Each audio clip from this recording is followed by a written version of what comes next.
नमस्कार विद्यार्थी मित्रांनो, 11वी सायन्स वर्गात तुमचं स्वागत आहे. तुम्हाला 11वी सायन्स मध्ये प्रवेश मिळाल्याबद्दल तुमचं अभिनंदन मी करतो.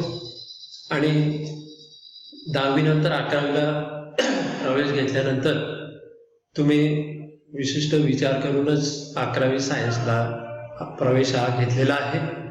आणि काही विद्यार्थ्यांना 12वी नंतर 12वी सायन्स नंतर आपल्याला पुढे काय करायचं याची थोडीफार माहिती असते, पण 12वी सायन्स नंतर सर्व जे ब्रँचेस आहेत, सर्व पुढे कोणतं शिक्षण आहे याची संपूर्ण विस्तृत माहिती आज आपल्याला ह्या लेक्चरमध्ये घ्यायची आहे. 12वी सायन्स नंतर विविध जे ब्रँचेस आहेत, विविध जे शिक्षण क्षेत्रामधल्या ज्या साईट्स आहेत, तर त्याचा आपण आज इथे अभ्यास करू. आपण आपले पालक, नंतर आपले गुरुजन, आपले मित्र यांच्याशी चर्चा करून हे सर्व विषय, हे सर्व जे ब्रँचेस आहेत त्यांना पण सांगा, त्यांनाही व्हिडिओ दाखवा आणि आपण ते चर्चा करून 12वी नंतर पुढे आपल्याला काय करायचं आहे, पुढे काय शिकायचं आहे त्याच्यावर आजच आपण जर विचार करून ठेवला तर तुम्हाला त्या क्षेत्राकडे फोकस करता येईल आणि तुम्ही त्या क्षेत्रामध्ये 100% यशस्वी व्हाल असं मला वाटतं. तर लेक्चर सुरू करण्यापूर्वी मी माझा परिचय देतो. माझं नाव B.G.Shinde, B.G.Shinde sir, Balkrishna Gangaram Shinde असं नाव आहे माझं एज्युकेशनल क्वालिफिकेशन आहे M.Sc फिजिक्स. मी फर्ग्युसन कॉलेज पुणे येथे केलेलं आहे. त्याच्या आधी B.Sc फिजिक्स मी JaiHind कॉलेज धुळे येथे केलेलं आहे आणि B.Ed पण मी केलेलं आहे. म्हणजे M.Sc B.Ed असं माझं एज्युकेशनल क्वालिफिकेशन आहे. मी R.D.M.P.Jr. कॉलेज म्हणजे सुधारक विद्यार्थी संस्थेचे राहुल दौलतसिंहजी मल्टीपर्पज ज्युनियर कॉलेजमध्ये ज्युनियर कॉलेजला लेक्चरर आहे. मी 11वी आणि 12वीला फिजिक्स हा विषय गेल्या 32 वर्षापासून टीच करत आहे. हे 33वे वर्ष आहे. तर लेक्चरला सुरू करण्यापूर्वी आपले 11वी आणि 12वीचे जे विषयानुरूप जे ग्रुप असतात, तर ते 2 ग्रुप असतात.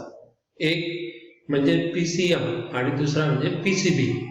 जो PCM ग्रुप असतो त्याला A ग्रुप म्हणतात आणि PCB जो ग्रुप असतो त्याला B ग्रुप म्हणायचं. PCM ग्रुपमध्ये फिजिक्स, केमिस्ट्री, मॅथमॅटिक्स विषय घेऊन जे विद्यार्थी 11वी 12वीला असतात ते PCM म्हणजे A ग्रुप. आणि PCB म्हणजे फिजिक्स, केमिस्ट्री, बायोलॉजी हा जो ग्रुप आहे याला PCB म्हणजे B ग्रुप असं म्हणायचं. काही विद्यार्थ्यांचा फक्त A ग्रुप असतो, काही विद्यार्थ्यांचा फक्त B असतो, काहींचे दोघंही ग्रुप असतात. म्हणजे ज्यांचे बायोलॉजी आणि मॅथमॅटिक्स दोघं विषय आहेत त्यांचे दोघंही ग्रुप असतात. तर असे हे ग्रुप आहेत आणि ग्रुपनुसार मग पुढे कोणतं शिक्षण असेल ते बघू आपण.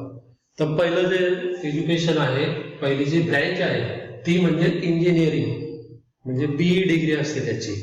BE डिग्रीमध्ये सिव्हिल असतं, मेकॅनिकल असतं, कम्प्युटर असतं, इलेक्ट्रॉनिक्स आणि टेलिकम्युनिकेशन, नंतर केमिकल इंजिनिअरिंग, अशा विविध ब्रँचेस त्याचे असतात. आणि PCM ग्रुप त्याला आवश्यक असतो A ग्रुप आणि CET त्यासाठी द्यावं लागते. आणि 12वी पास होऊन CET PCM ग्रुप असताना विद्यार्थी BEला जातो इंजिनिअरिंगला, म्हणजे ज्याचं मॅथ्स आहे. आणि याच्यामध्ये पण बऱ्याचशा जॉब ऑपॉर्च्युनिटी भरपूर आहेत. आजकाल बऱ्याचशा कंपन्या असतात आणि त्याच्यामुळे BEला भरपूर स्कोप असतो. नंतर इंजिनिअरिंगचीच एकदम टॉपमोस्ट जी ब्रँच आहे B.Tech, म्हणजे भारतातली सर्वात हायेस्ट जी ब्रँच आहे, इन्स्टिट्यूट आहे, Indian institute of technology IIT, Mumbai, Madras किंवा खरगपूर अशा विविध ठिकाणी त्या IITचे इन्स्टिट्यूट म्हणजे कॉलेजेस आहेत आणि त्याची डिग्री आहे B.Tech साठी आपल्याला JEE मेन आणि ॲडव्हान्स ही याच्यामध्ये खूप मोठी स्पर्धा असते भारतभरमध्ये. आणि JEE आणि मेन ॲडव्हान्सच्या थ्रू आपल्याला बीटेकला जाता येतं. नंतर त्याच्या खालोखाल NIT असतं, नॅशनल इन्स्टिट्यूट ऑफ टेक्नॉलॉजी. तर ते NIT त्याच्या खालोखाल त्याची डिग्री पण बीटेक असते. तिथे पण भरपूर स्पर्धा असते, त्यासाठी पण JEE आवश्यकता असते. त्यानंतर डिप्लोमा असतो इंजिनिअरिंगचा, की 10वी नंतर त्या डिप्लोमाला ॲडमिशन घेतले जाते. त्याला पॉलिटेक्निक असं म्हणतो आपण. पण 12वी नंतर जायचं असेल तर तुम्हाला तिथे ॲडमिशन सेकंड इयरला मिळत असते. नंतर असतं आर्किटेक्चर क्षेत्र, म्हणजे B.Arch त्याची डिग्री असते आणि त्याच्यासाठी PCM ग्रुप आवश्यक असतो, त्याची पण एंट्रन्स एक्झाम असते. तर आर्किटेक्ट B.Arch त्याची ही डिग्री असते. नंतर आहे NDA, नॅशनल डिफेन्स अकॅडमी, म्हणजे पायलट ऑफिसर एअरफोर्समध्ये बनण्यासाठीच हे असतं NDA ब्रँच. तर अकॅडमी येते नॅशनल डिफेन्स अकॅडमी, आणि त्याची पण स्वतंत्र एंट्रन्स एक्झाम असते. त्याच्यासाठी आपलं फिजिकल फिटनेस आणि ती परीक्षा पण हार्ड एक्झाम असते, त्याच्यासाठी पण कॉम्पिटिशन भरपूर असते. तर असे ही NDA ची पण एक ब्रँच आहे 12वी सायन्स नंतर. नंतर ज्या विद्यार्थ्यांना रिसर्च म्हणजे संशोधनाकडे जायचं असतं, संशोधन करायचे ज्या विद्यार्थ्यांना आवड असते, अशा विद्यार्थ्यांसाठी हे ISER नावाचे एक इन्स्टिट्यूट आहे, Indian institute of science education and research, असे ते ISER इन्स्टिट्यूट आहे. भारतामध्ये 7 ठिकाणी ते आहे आणि पुण्याला आहे ते महाराष्ट्रात.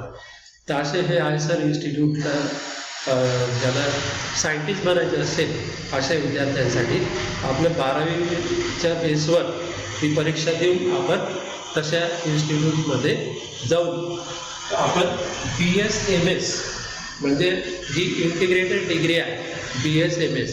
तर ही इंटिग्रेटेड डिग्री घेऊन आपण पुढे सायंटिस्ट बनवू शकतो. तर सायंटिस्ट बनण्यासाठीची ही ब्रँच असेल. त्यानंतर अजून एक महत्त्वाची ब्रँच आहे ती म्हणजे मेडिकल फील्ड, म्हणजे मेडिकलची जी ब्रँच असते याच्यासाठी बायोलॉजी म्हणजे PCB ग्रुप हा आवश्यक असतो. मग हा PCB ग्रुप आवश्यक असेल आणि त्याला नीट एक्झाम द्यावी लागते. नीट म्हणजे नॅशनल इलिजिबिलिटी कम एंट्रन्स टेस्ट. आणि मेडिकलमध्ये ज्या ब्रँचेस आहेत त्या आहेत MBBS, BDS म्हणजे डेंटिस्टचं असतं, BAMS म्हणजे आयुर्वेदाचं असतं. नंतर BUMS म्हणजे युनानी, ज्या विद्यार्थ्यांचं उर्दूमध्ये शिक्षण असतं त्यांच्यासाठी, उर्दूच्या मधून जे पास झालेले असतात. नंतर BHMS म्हणजे होमिओपॅथी, आणि BVSC म्हणजे वेटरनरी डॉक्टर, म्हणजे गुरांचा डॉक्टर. याला पण भरपूर डिमांड असतं, याचे मेरिट MBBSच्या खालोखाल असतं. नंतर नर्सिंग, फिजिओथेरपी, स्पीच थेरपी असे काही पॅरामेडिकलचे अजून कोर्सेस आहेत. त्याच्यासाठी ही नीट एक्झाम आणि PCB ग्रुप घेऊन म्हणजे बायोलॉजी घेऊन जे विद्यार्थी जातात त्यांना ते म्हणजे मेडिकल क्षेत्रामध्ये आपण जाऊ शकतो PCB ग्रुपचे विद्यार्थी. त्यानंतर ती जी ब्रँच आहे ती म्हणजे फार्मसी, म्हणजे याला आपण म्हणतो औषध निर्माण शास्त्र, B फार्मसी डिग्री असते. तर B फार्मसीसाठी आवश्यक असतं आपल्याला PCB किंवा PCM ग्रुप, म्हणजे कोणताही जर ग्रुप असेल, PCB असेल किंवा PCM ग्रुप असेल, तर आपल्याला B फार्मसी या ब्रँचला जाता येतं. नंतर आहे D फार्मसी, म्हणजे याचा डिप्लोमा, फार्मसीचा डिप्लोमा. हा फार्मसीचा डिप्लोमाला जाण्यासाठी आपल्याला कोणत्याही CETची आवश्यकता नसते. आपण 12वी नंतर D फार्मसीला जाऊ शकतो. नंतर अजून एक क्षेत्र आहे ते म्हणजे ॲग्रिकल्चर. ॲग्रिकल्चर क्षेत्रामध्ये खूप स्कोप आहे. आजकाल म्हणजे बरेचसे विद्यार्थी या क्षेत्रामध्ये मोठ्या प्रमाणावर BSc ॲग्री करतात, MSc ॲग्री करतात, BSc हॉर्टिकल्चर, MSc हॉर्टिकल्चर करतात. नंतर BTech ॲग्रिकल्चर इंजिनिअरिंग असतं, तर असे याच्यामध्ये विविध असे डिग्रीज, विविध साईड्स आहेत ॲग्रिकल्चरमध्ये, आणि त्याची पण स्वतंत्र एंट्रन्स एक्झाम असते, स्वतंत्र CET असते ॲग्रिकल्चरसाठी. तर अशी ही एक स्वतंत्र अशी ॲग्रिकल्चरची ब्रँच आहे.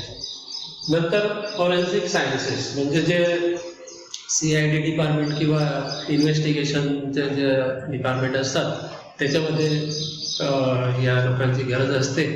तर BSc फॉरेन्सिकची ती डिग्री असते किंवा त्याचे अजून कोर्सेस असतात.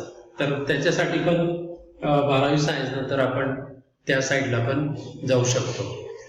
त्यानंतर आहे ब्रँच ती म्हणजे BSc म्हणजे graduation in science, bachelor of science. म्हणजे तुम्हाला BSc फिजिक्स करायचं आहे, BSc मॅथ्स करायचं आहे, BSc केमिस्ट्री करायचं आहे, असं बॉटनी, झुलॉजी. तर त्याच्यासाठी आपण 12वी सायन्स नंतर कोणती एंट्रन्स एक्झाम त्याला नसते, डायरेक्ट मेरिटवर ते BScला आपल्याला ॲडमिशन मिळत असते. ज्या विद्यार्थ्यांना 12वीमध्ये चांगले मार्क मिळालेले असतात त्यांना एक स्कॉलरशिप पण मिळते, आणि त्या बेसवर तुम्ही रिसर्च फील्डमध्ये पण BSc नंतर जाऊ शकतात, म्हणजे रिसर्च PhD वगैरे त्या साईडला. नंतर BCA म्हणजे bachelor of computer application, BCS म्हणजे बॅचलर ऑफ कॉम्प्युटर सायन्स. तर याच्यासाठी काही कॉलेजेसमध्ये एंट्रन्स एक्झाम सुद्धा असते.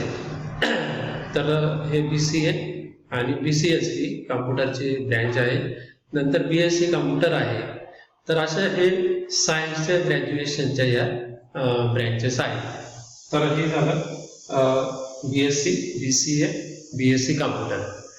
त्यानंतर समजा काही विद्यार्थ्यांना सायन्स साईडला जायचं नसेल, म्हणजे साईड बदलायची म्हणजे आपल्याला अकाउंट साईडला जायचं आहे किंवा कायद्याच्या क्षेत्रामध्ये जायचं आहे किंवा ॲनिमेशनमध्ये जायचं आहे, तसंच काही टेलिव्हिजन किंवा फिल्म रिलेटेड क्षेत्रांमध्ये जायचं आहे. तर त्याच्यासाठी पण आपल्याला 12वी सायन्स नंतर जाता येतं.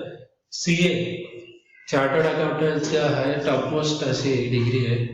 नंतर LLB म्हणजे वकील किंवा ॲडव्होकेट त्या डिग्रीने बनतो. BCom अकाउंट्सशी संबंधित ही डिग्री आहे, 12वी सायन्स नंतर आपण जाऊ शकतो. BA आहे. नंतर D.Ed म्हणजे हे D.Edची डिग्री करून आपण डिप्लोमा करून आपण शिक्षक बनू शकतो. जर्नलिझम आहे म्हणजे TVशी आणि न्यूजपेपरशी संबंधित ही डिग्री आहे, बॅचलर ऑफ जर्नलिझमची. मास कम्युनिकेशन आहे, ही डिग्री आहे टेलिव्हिजन आणि न्यूजपेपरशी संबंधित, म्हणजे B.J.M.C नावाची ती डिग्री असते. नंतर हॉटेल मॅनेजमेंट आहे.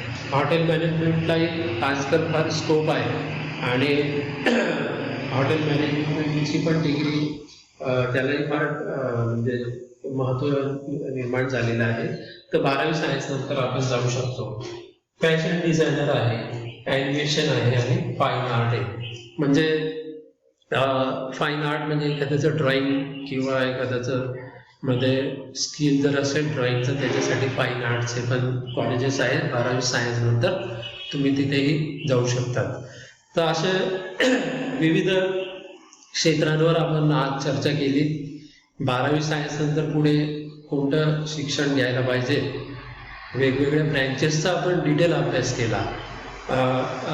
आणि याच्यापेक्षा अजून जास्त डिटेल तुम्हाला बघायचं असेल तर प्रत्येक ब्रँचची माहिती आपण नेटवर जाऊन ही बघू शकतात. जर ज्याला ज्या क्षेत्रामध्ये आवड असेल त्या क्षेत्राची अजून सखोल माहिती काढा, सखोल अभ्यास करा. आपल्या पालकांना सुद्धा हा व्हिडिओ दाखवा आणि विचारविनिमय करून आणि आपल्या टीचर्सला पण चर्चा करून आपण क्षेत्र निवडू शकतो आणि आजपासूनच आपण त्या क्षेत्रावर फोकस करू शकतो. तर आज इथेच थांबूया. आपण हा व्हिडिओ शेअर करा आणि सबस्क्राईब सुद्धा करा. Thank you very much. धन्यवाद.